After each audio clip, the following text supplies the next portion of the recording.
What is going on, boys? Welcome back to another video. Today I'm going to be teaching you how to be a pro Surge player. It's really easy. It's not that hard. It takes a little bit of skill, but it's easy to learn.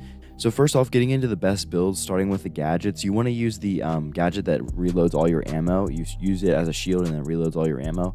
That gadget's broken. It makes Surge so much better than he really actually is. And then as far as star powers go, if you're playing in solo showdown, which I don't really recommend, it's a good mode for him, but if you really want to get good with him, play in 3v3. But if you are playing in solo showdown, use the wall split.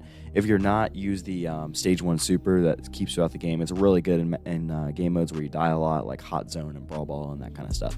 So yeah. Moving on, the first tip for playing Surge is you want to make sure that you get your super as quick as possible. And I feel like this is kind of a given. Like a lot of people already know this, like it's common sense, right? But I'm going to teach you how to do it. So basically, you want to find a tank that you can lane with or someone that you outrange, one of the two, and then you just kind of bait them out, play slow, and get your super. And once you get that first super, you're pretty much good to go for the rest of the match. So I'll show you guys some examples of what I'm talking about, but basically you just want to bait the person out, charge up your super, then use it, and then kind of keep cycling super. So that's the first tip. Second major tip when playing Surge, and also kind of a pretty common knowledge thing, is you want to avoid game modes that have open maps like Knockout, Bounty, those kind of game modes that you can't really get close to people on, because when you're playing Surge, a lot of the time you want to be close to your enemies. So those kind of game modes stay away from, and I'd almost also stay away from game modes like Hot Zone, especially if the map is open. Some hot zone maps you can get away with. It really depends on the map, but yeah, those are the main game modes you want to stay away with Surge. The third tip is a little bit more advanced, and this is something I want to go a little bit more in depth on than the other ones. And a lot of people make this mistake of using your super to dodge attacks. I do not personally believe in this. I know a lot of people do, and a lot of people preach it, like, use your super to dodge people's attacks and waste their ammo.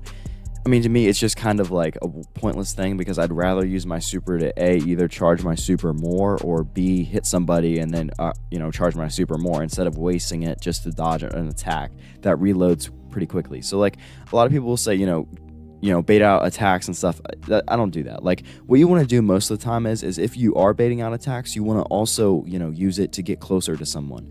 That I'm okay with.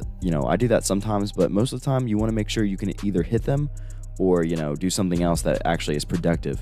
Don't like waste your time trying to dodge people's shots with it, because then you just get the upgrade, and that's just kind of a waste of his super, in my opinion. You're never gonna get like clips with that, and you're never gonna really be productive with that, and you're gonna end up losing a lot of games because you're not dominating the match. So the fourth tip when playing Surge, and definitely a little more advanced than most of these other ones, is charging your super when you shoot. And this is hard. So what you have to do is you have to shoot and use your super pretty much at the same time, and then if you hit your shot, it'll charge your super, so then you only need 2 hits to get another super. This is something that pro players do a lot, and a lot of very advanced players do. This is pretty hard. I sometimes struggle with it. It depends on what I'm doing, but it really is useful. Like, if you can do that, then hit someone with the super, you literally only need 1 more shot to get another super, and then you pretty much chain supers. I mean, it's ridiculous. It's one of the most OP things in the game, in my opinion. If you can do that and chain Surge supers, it's insane. So yeah, that's the next tip. So the 5th tip has to do with the gadget, and you want to obviously use the gadget when you're on low ammo, but a lot of times you use the gadget after you use your super and use all your shots. So what you do is you super over onto someone, you kill them with auto aim, then the next person knows that you're low ammo, so you just click that gadget button and then reload all your ammo and kill them as well, and then you probably have another super. So that's how you get team wipes. You literally just jump on the first person, use your gadget. I'll show clips of this so it's a little easier to understand, but it's honestly like one of the most broken things in the game. That gadget is ridiculous. So you just got to use it when you're low on ammo and you can hit your shots. That's when you kind of a bonus tip here that I don't really see a lot of people talking about is using Surge's super to actually counter other supers.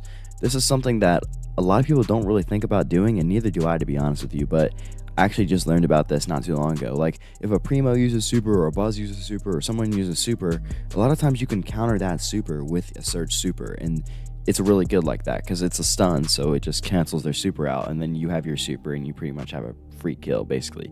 So yeah, that's something that a lot of people don't really talk about, but it's a really good tip. And last but not least is a little tip for brawl ball specifically with Surge, is shooting the ball into towards the goal with 1 or 2 defenders and then supering It's so easy to score like that. I do it all the time. As long as you have teammates behind you, because sometimes they have fast enough reflexes to just shoot the ball back out before you land. But other times, if you hit them, then you can just take the ball and score it. So it's really easy.